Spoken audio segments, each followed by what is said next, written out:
Tonight, MPP majority in Parliament accuses Speaker of prioritizing international travels over parliamentary business. As they serve notice, they will compel Abong to recall the House as they accuse him of unilaterally adjourning Parliament indefinitely. We vehemently disagree with the unilateral decision to adjourn the House in India. We are, with immediate effect, going to engage our caucus with the sole aim at getting the necessary consent of members to procure their signatories to recall the House. And Top Story is always brought to you by Telecel, connecting energies and holy insecticide spray and coil. Enjoy a holy sleep. Now, the MPP majority in Parliament and the Speaker of the House, Abong Gbagbe, have clashed again after the Speaker indefinitely adjourned Parliament. Now, this is the second meeting in a row that the Speaker has adjourned the House abruptly, with several government business left in limbo. Tonight, the majority leader is accusing the Speaker of unilaterally doing so and prioritizing international travels over parliamentary business. Last night, the Speaker adjourned the House indefinitely to the anger of the majority caucus. My parliamentary correspondent, Kweku Asante, is with me in the studio now. A day after that, the minority side have already been defending the Speaker, and the majority side have been addressing a news conference. This is setting up to be one very interesting recess indeed. And Kweku, what really is the background to this? Well, yesterday there was this crucial loan, the Energy Sector Recovery Program loan of $250 million between the government of Ghana and the World Bank's IDA. And that loan arrangement was taken on the floor. The motion was moved. It was seconded. It was set to be approved until Mohamed Muntaka Mubarak true spoke is in the wheels of this approval, raising concerns that it appeared 90 million, or actually 95.8 million out of the $250 million was set to be spent on consultancy. He believed that meant the loan was not in the best interest of the country. And so despite the loan having been recommended for approval by both sides of the House, he managed to get the minority MPs to back down on that agreement to approve this loan. Eventually, a question was put and the loan was defeated. The majority side did try to call for division, to say they were challenging the voice vote declaration of the Speaker of Parliament, but the Speaker of Parliament will not budge. And as that was ongoing, the Speaker of Parliament just decided to adjourn Parliament indefinitely.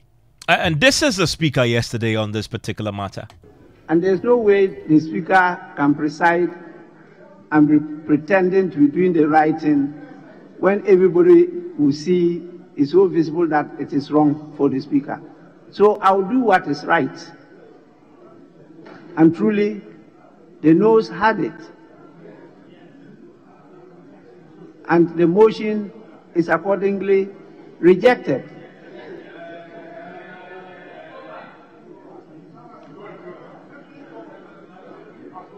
Yes, Chairman. Mr. Speaker, I'm challenging the decision and I'm requesting for a division on this matter. Division?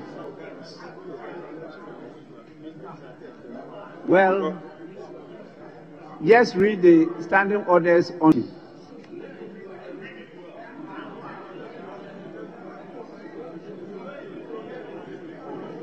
The best in the circumstances is for us to adjourn the House sine die. And that is what I proceed to do. That is what I proceed to do. I've been presiding here. Yesterday, we closed around 11 p.m. I sat in the office. I left getting to 2 p.m. I was here since morning. So please, understand. And I'm committed to another national assignment. I did indicate that since last week, there's nothing I can do. None of my deputies is available. And so we have to adjourn sine die.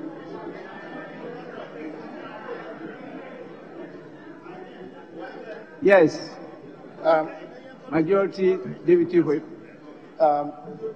Mr. Speaker, with respect, since your decision on or your opinion on the voice vote has been challenged with division. Mr. Speaker, I wanted to plead if we can get 5 minutes suspension so that leadership could engage on this matter.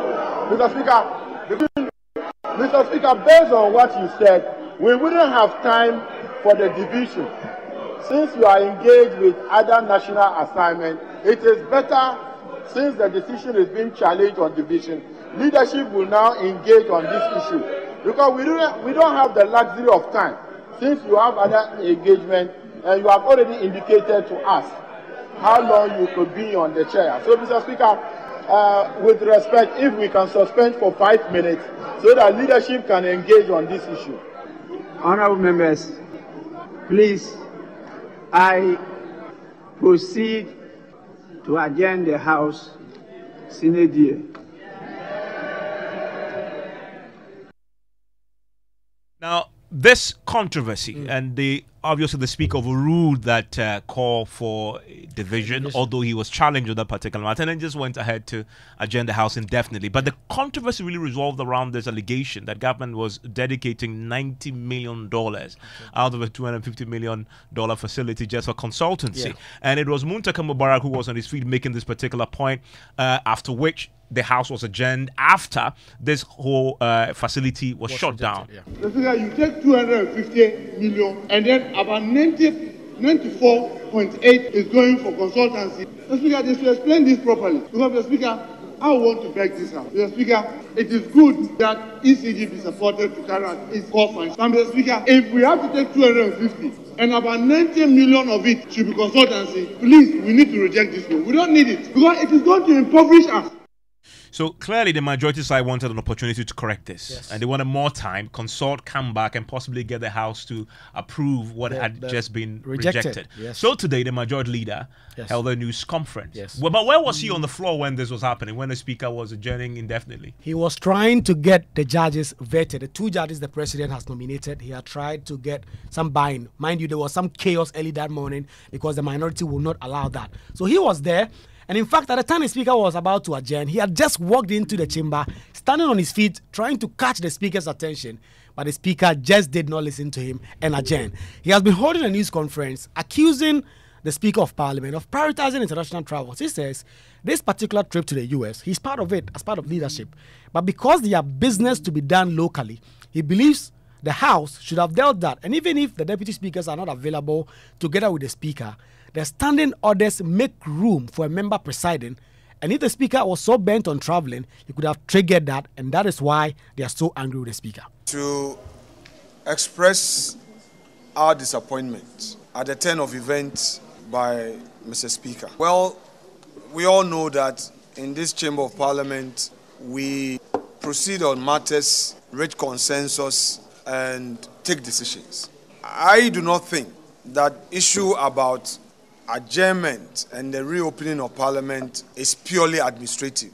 I heard a few days ago about this adjournment sine die, and I must say, in all sincerity, that I engaged those I had to engage.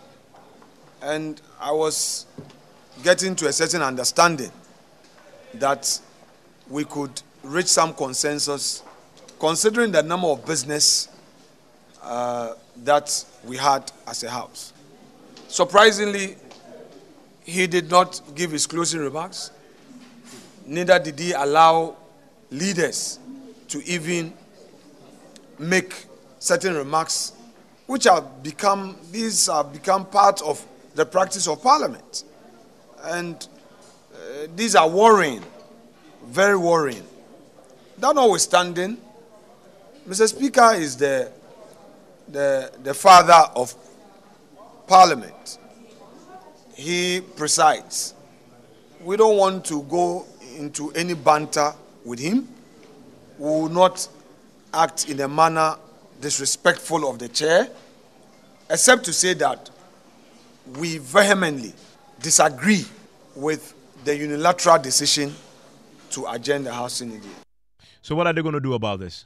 They say they are going to recall Parliament. And in fact, in the last few hours, we have gotten a notice from the majority leader addressed to the Speaker of Parliament asking him to recall. But You can listen to the majority leader say that the Speaker of Parliament had not acted properly, for which reason they believe they were going to recall the House for an emergency sitting.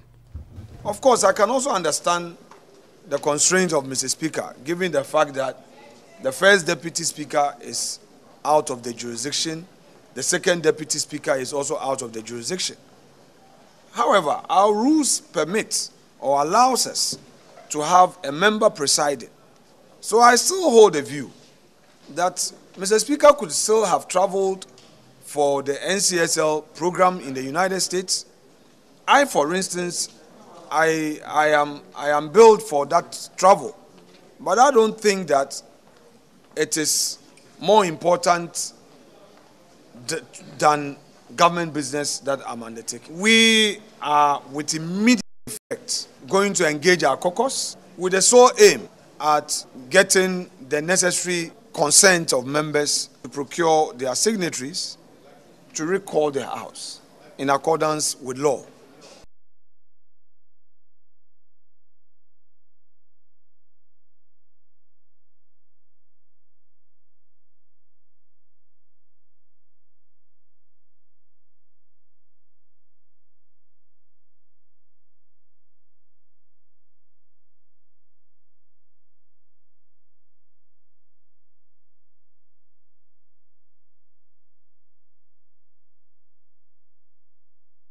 IDA for $1 billion for the Ghana Energy Sector Recovery Program. They do not consider that this is done. Request for tax exemptions designated beneficiaries under the One District, One Factory program. It was part of the reason they recalled Parliament the last time. It is still outstanding. The Ghana Financial Stability Bill, Universities Bill, the Ghana Industrial Property Bill, and they say that all these businesses are still outstanding, and they thought they could have taken all of them before the Speaker abruptly adjourned the House.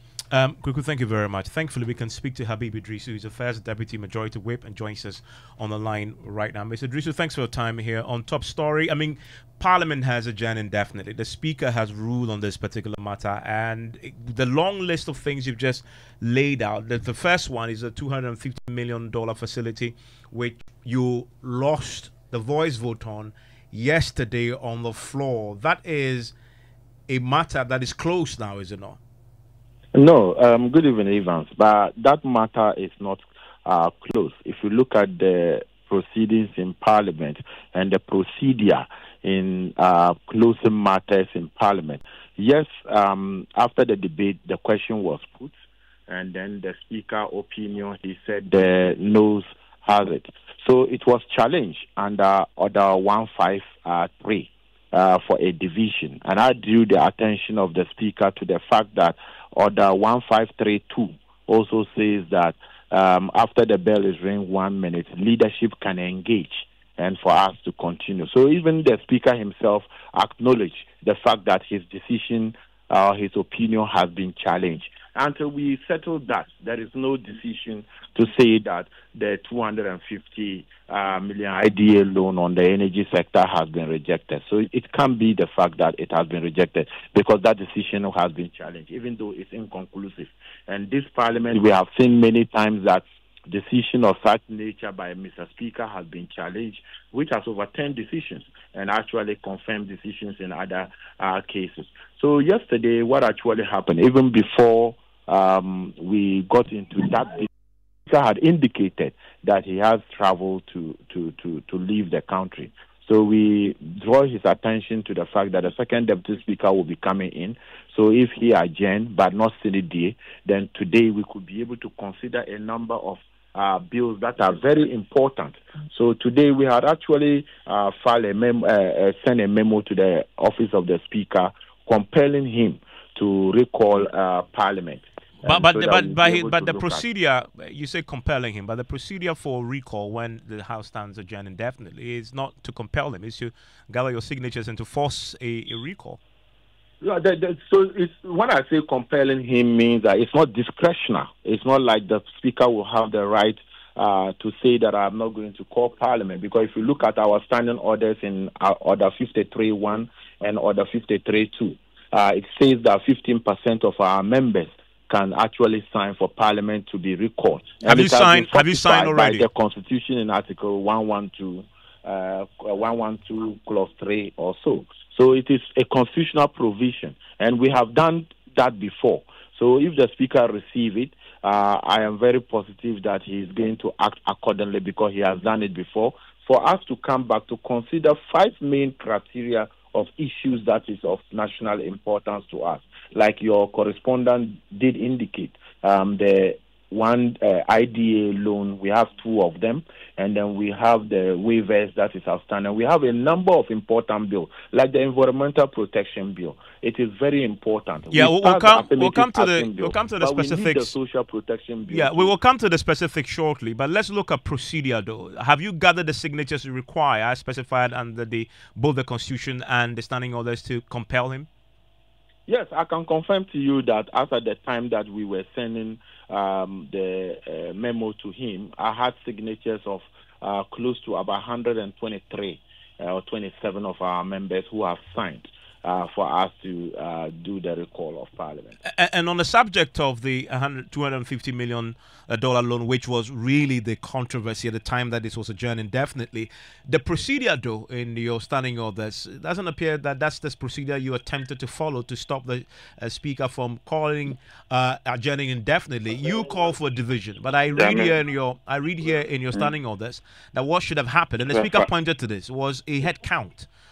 Instead of jumping straight to division, and that's why this was overruled and the indefinite adjournment happened. Evans, it's never true that was overruled. Our standing orders, if you challenge the decision of the Speaker, the person challenging will now say that I'm calling for a head count, I am calling for a division. And in this case, the member who challenged, who is the chairman of the Finance Committee, specifically say division. And if you heard me when I was drawing the Speaker attention to Order 153.2, the Speaker told me that in procedure, when there is a call for a division, Order 153.1 rather says that they should clear the gallery, the bell will ring for 1 minute.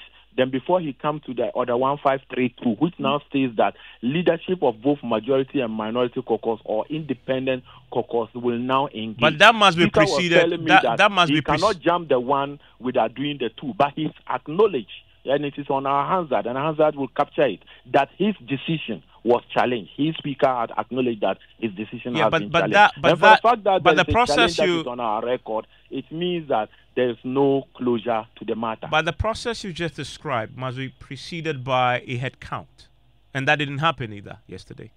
Yeah, so he suspended it. So it means that Hansard or the vote and proceedings will capture that. Speaker put the question and says Speaker opinion knows had it. There was a challenge to the decision of the Speaker where the member called for a division, even though that procedure haven't finished yet. This Parliament, it happened. I cannot quite remember the exact case, but there was a case whereby the opinion of the Speaker was challenged. We didn't take the decision immediately, but we rather took another day or 2 where we reconvened, and then we went into the division head count, and then we won the head count on that matter. So it does not mean, or it is not the case for the fact that he didn't clear the gallery, the members were not counted, and all that to get a decision. It means that the decision has not been challenged. On the records of Parliament and on the opinion of the Speaker, which the Speaker acknowledged that Order 153 was raised. Thankfully, joining me also is your colleague, Ahmed Ibrahim. He's the first Deputy Minority Whip. Mr. Ibrahim, thanks for your time here on Top Story. Do you agree there must be a recall on the back of what happened last night? Hello, come again. Hello, Mr. Ibrahim. Can you hear me? Yeah, I can hear you now. Great. Do you agree that there must be a recall on the back of the Speaker's indefinite adjournment of the House when a division had been called by a member on the majority side? To begin with, let me say a very good evening to your cherished listeners. As a matter of fact, I'm seeing the petition for the recall on social media. And it is late for me to go to the Speaker's office to cross-check as to whether the petition has been filed at the Speaker's office. But the petitioner provision, Article 112, says that as soon as that petition is received in the Speaker's office, appropriately signed. So as to whether they sent it or not is one thing, and as to whether it meets the criteria for recall is another thing. But all those are matters that will have to be interpreted by the Speaker. But do you agree the Speaker was wrong to adjourn the House indefinitely at a time when a division had just been called by a member? Adjournment lies in the bosom of the Speaker. How can I qualify to say he's wrong? I mean, and but was that something but that it is was his agreed bosom, but must be done according at conclave. Yes, but and we knew the Speaker was going to adjourn at 4 o'clock. At 4 o'clock, because he couldn't finish the business that was supposed to be done, he said he would close at 5. Yeah, but Ahmed, then he ended up adjourning at 7. Yes, but Ahmed, the constitutional provisions and the standing orders that govern what you do in the House is not about when and time. It's about following laid down procedure and due process. The argument here is that the Speaker didn't follow any of that. Procedure. Which procedure did the Speaker breach? The procedure around what you do when a division is moved on the floor. No. As for the matter of division or not, I don't know how they are interpreting the Speaker. That question was put, and the motion was rejected. After some time, they came that they were challenging it. But as to how the Speaker will solve it or will solve it then, it's a matter that they have to resolve. But I have been in the leadership for a long time. When a Speaker is presiding, he's on the side of government. At the point they were even calling for the division, if we had done the division itself, they would have still lost. Because we were more than them. So when a Speaker is giving you a signal, it is up to the government bed to get the wisdom of the Speaker and know that this man is going in one direction. But they fail to recognize that. Yeah, but you're not speaking the language of the standing orders and the law on the matter. What may have happened in the future, nobody knows. But the law says a division has been moved, and you respect the procedure. Leadership is leadership. Every Speaker is a patriotic person, and he's number 3 in the land. So he's always in the side making sure that government business goes through. What would be the benefit? What would be of interest if you lose? Majority side is minority. We were more than them. The voice were more than them. By numbers were more than them. So even if you counted 100 times, that would have confirmed even the defeat. So if I'm a Speaker and I want to support government, what I will do is I'll make sure that I will defer, even if they call for division hair count, I will defer it. That's what we used to do. As leadership, when we were in government, at certain times, if anything happens, so Mr. Speaker, don't put the question. Mr. Speaker, let's defer the question. Mr. Speaker, let's defer the counting. We used to do those things. So Parliament is not just that. You need to get the wisdom of the House and read the wisdom of the Speaker. This is how you lead. Yeah, but Ahmed Ibrahim, the Speaker did not defer. He adjourned indefinitely.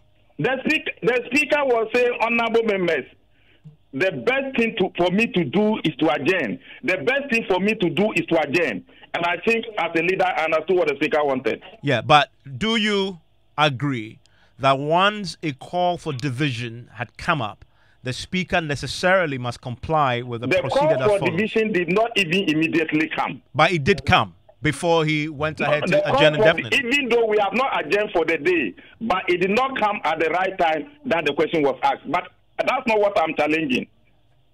It is not of interest to me to make sure that a motion and facility loan we are going for a loan and the motion is lost. What will be of interest to me is to make sure that the conditions and the information that was being asked for is brought. The questions that were asked are addressed. After that, you can put your question and go for your loan. No, Ahmed, what you are saying is entirely not true. Remember that the report was a consensus report from the committee. The committee came up with a report that both parties have agreed. When the motion was moved by the chairman on our side, it was seconded by Adongo, who is the ranking member, to support it.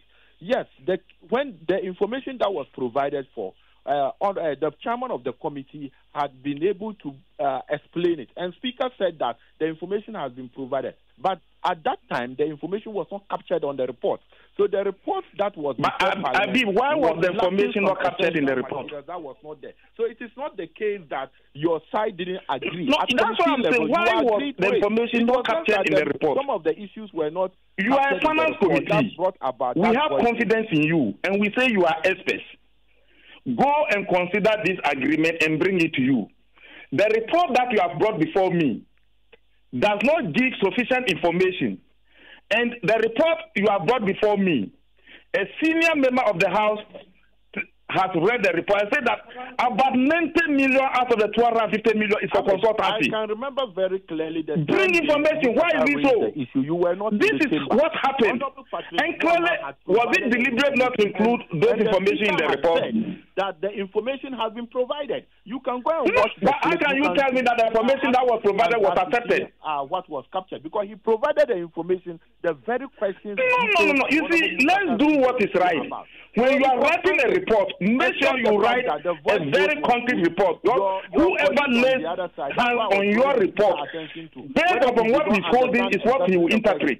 And you have been in leadership. So if you write report and part of the information, you are holding part of the information, you have to be asked before you bring it thought by thought. This is how it will answer you. Okay. But that notwithstanding, if you are saying you have the information, we are saying, okay, put the question. Then they put the question. If members are convinced, they will vote for you. And that notwithstanding, Habib, you agree that we are more than you. Okay. The division procedure hasn't... By numbers, we are more than you. Is it true or false? Okay, Ahmed and Habib. That is the question. Well, Ahmed and Ibrahim, stay with me. This is something we need to clear up just before both of you go. But one person must speak at a time.